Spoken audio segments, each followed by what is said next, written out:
Hello दोस्तों, आपकी motor में भी इसी प्रकार की आवाज़ आती है या हाथ से घुमाने पर घूमती है तो उसको हम कैसे सही कर सकते हैं, आज की वीडियो में यही बताएंगे। तो दोस्तों मैं हूं मनोज, आप देख रहे हैं एमबी टेक्निकल। आज की वीडियो में हम बताएंगे जाम मोटर को कैसे सही कर सकते हैं। तो दोस्तों सबसे पहले इसके हम नट खोल लेंगे। नट खोलने के बाद आपको बताएंगे इसमें क्या दिक्कत है, किस प्रकार से हमारी इसमें खरर खरर की आवाज़ आती है, हाथ से घुमाने पर ये घूमती है। चलिए तो इसके सबसे पहले हम नट खोल लेते हैं। दोस्तों प्लास या पाना से इसको हम इस प्रकार से खोल लेंगे।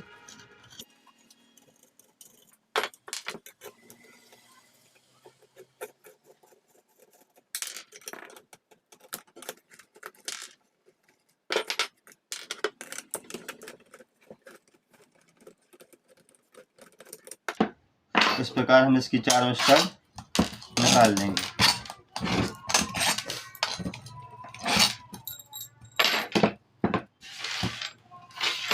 निकालने के बाद इसको आराम से हल्के हाथ से इसको निकाल लेंगे और इस कैपेसिटर को भी हम इस प्रकार से निकाल लेंगे।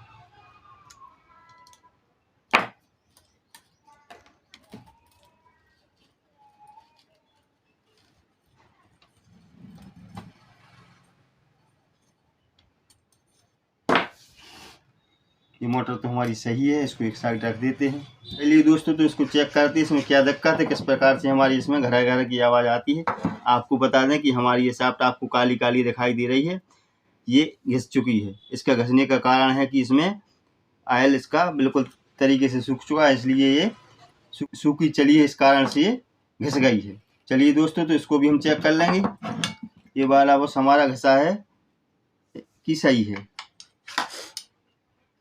तो दोस्तों ये वो हमारा सही है और इसका शाफ्ट का पीछे वाला सिरा इसका बस ये घिस चुका है। चलिए तो इसको आपको बदल के दिखाते हैं दोस्तों। इसकी ये शाफ्ट भी बदली जाएगी, उसका हमारा ये बुश भी बदल जाएगा। इसकी रिपट निकालने के लिए इस प्रकार की ढिबरी और एक हमें कील की ज़रूरत पड़ेगी, जो कि मैं आपको अभी निकाल के बताऊँगा। इसकी रिपट मिला के इसको इस प्रकार से पत्थर पे या किसी पे भी हम रख के इस प्रकार से कील से इसको ठोक देंगे तो ये आसानी से निकल जाएगा।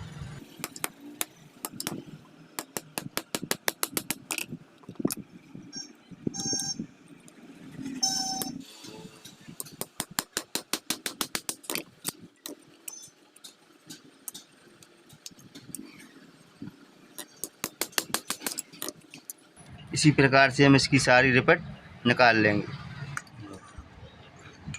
आप देख सकते हैं इसमें काफ़ी काला काला इसमें कार्बन भर चुका है, उसका ये भी ख़राब हो चुका है, इसको भी बदलना पड़ेगा। तो ये वस्तु हमारा बदला ही जाएगा। आपके पास इस प्रकार का गद्दा नया ना हो तो इसको हम मिट्टी के तेल से धो के भी इसको हम लगा सकते हैं। दोस्तों मेरे पास नया है, मैं इसमें नया लगा देता हूँ। इस प्रकार से इसको लगा देना है, ये नया बस इस प्रकार से इसमें फंसा देना है। दोस्तों इसमें आयल हम बाद में डालेंगे और इसकी स्प्रिंग इस प्रकार से इसमें रख देना है। स्प्रिंग रखने के बाद अब इसका कैप ऊपर से लगा देंगे। इसको हाथ से दबा के रखना है और ये इसमें रिपेट ये रिपेट है, आपको आसानी से मार्केट में 5 रुपये की बहुत सारी मिलती हैं। इस प्रकार से ले लेना है, उसको लगा देना है। लगाने के लिए इसको प्लास से ऊपर से हल्के हाथ से इस प्रकार से ठोकते जाना है तो ये लग जाएगी। आप देख सकते हैं इस प्रकार से लग जाएगी। इसके बाद इसमें पकड़ के दूसरी वाली रिपेट लगा देना। इसी प्रकार हम इसकी सारी रिपेट लगा लेंगे। दोस्तों रिपेट ठोक के हमने बस बदल दिया है। इसमें थोड़ा सा हम आयल डाल देंगे ताकि इसमें चिकनाई बनी रहे, जिस कारण से ये खराब हुई थी। तो इसके रोटर में अब हमें नई वाली शाफ्ट डालना है। इसको डालने से पहले इसमें हमें निशान लगा लेना है, ताकि हम इसमें इस प्रकार से निशान लगा लेंगे। निशान लगाने से हमें ये सहूलियत हो जाती है। दोस्तों ये शाफ्ट जो हम नई वाली शाफ्ट डालेंगे इसमें इतनी ही ये बाहर निकली रहेगी। दोस्तों ज़्यादा निकल जाती है तो फ्री होने में हमें दिक्कत करती। चलिए तो इसकी शाफ्ट आपको बदल के दिखाते हैं। इसको इस प्रकार से पकड़ के पत्थर पे इस प्रकार से ठोक देंगे तो ये निकल जाएगी। देखिए दोस्तों निकल चुकी है और इसमें इस प्रकार से लगा के इसको भी हम ठोक देंगे तो ये इसमें अंदर चली जाएगी।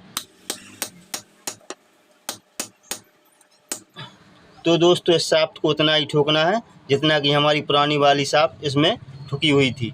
तो दोस्तों हमारी शाफ्ट ठुक चुकी है जितना कि हमने इसमें निशान लगाया था। चलिए इसको आपको फिट करके दिखाते हैं। फिट करने के पहले आपको बता दें कि हमारी स्टेटर है और ये हमारी इसका रोटर है। इसको इस प्रकार से रहता है तब ये चलता है, क्योंकि बराबर रहना चाहिए दोस्तों, ना ज़्यादा इस साइड रहे और ना ज़्यादा इस साइड रहे। चलिए दोस्तों, तो आपको इसको फिट करके दिखाते हैं कैसे हम इसको फिट कर सकते हैं। दोस्तों इस प्रकार से इसमें कि अब वाशर लगा देंगे। लगाने के बाद इसमें हम पुराना वाला जो हमारा बस है वो लगा के देख लेंगे। हमारा बस इसके बराबर रहना चाहिए, न ज़्यादा ऊपर साइड निकला रहे न ज़्यादा अंदर साइड रहे। चलिए दोस्तों, तो हमारा ये बस बिल्कुल एकदम सही है। चलिए दोस्तों, इसको इस प्रकार से हम लगा लेंगे। इसके दोनों छेद मिला के, एक ये छेद और एक ये छेद।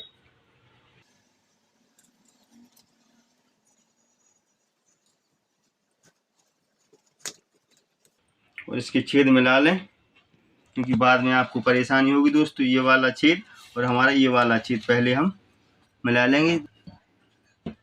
इसके बाद इसमें ये रोटर आराम से लगा देंगे।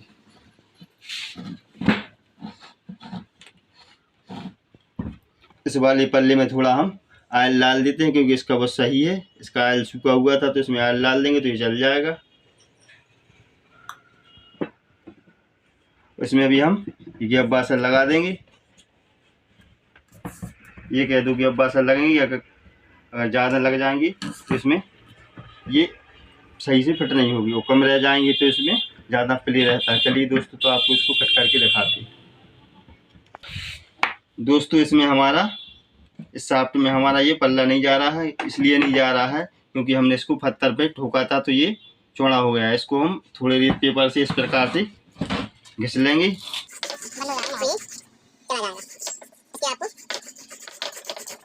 शाफ्ट को हमने घिस लिया है, अब इसको फिट करते हैं। आसानी से फिट हो गया। इसको फिट करने के बाद इसको इस प्रकार से थोड़ा हिला के देख लें। इसमें थोड़ा सा गैप रहना चाहिए, तभी हमारी मोटर फ्री चलेगी। थोड़ा इस प्रकार से इसके स्टड लगा देंगे।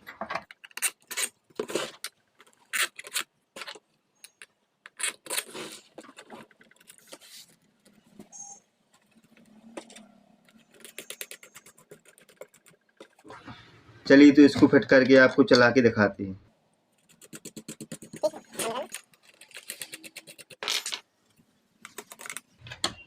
इसके नट बराबर बराबर दोनों साइड से टाइट करना है। दोनों साइड से बराबर टाइट करें ताकि ये फ्री हो जाए। अगर एक साइड ज़्यादा कस देंगे तो ये फ्री नहीं होगी। चलिए दोस्तों, तो इसको टाइट कर देते हैं। इस प्रकार से इसमें कंडेंसर लगा देंगे।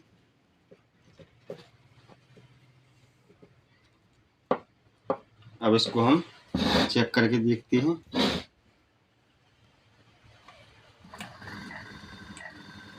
क्योंकि हमारी मोटर एकदम सही चल रही है दोस्तों। आप मोटर फंसे तो प्लास से हथौड़ी से साइड दोनों साइड ठोकर लगा के आप इसको फ्री कर सकते हैं दोस्तों। इसी प्रकार के वीडियो देखने के लिए हमारे चैनल को सब्सक्राइब करें। वीडियो अच्छा लगा तो वीडियो को लाइक करें। थैंक यू दोस्तों।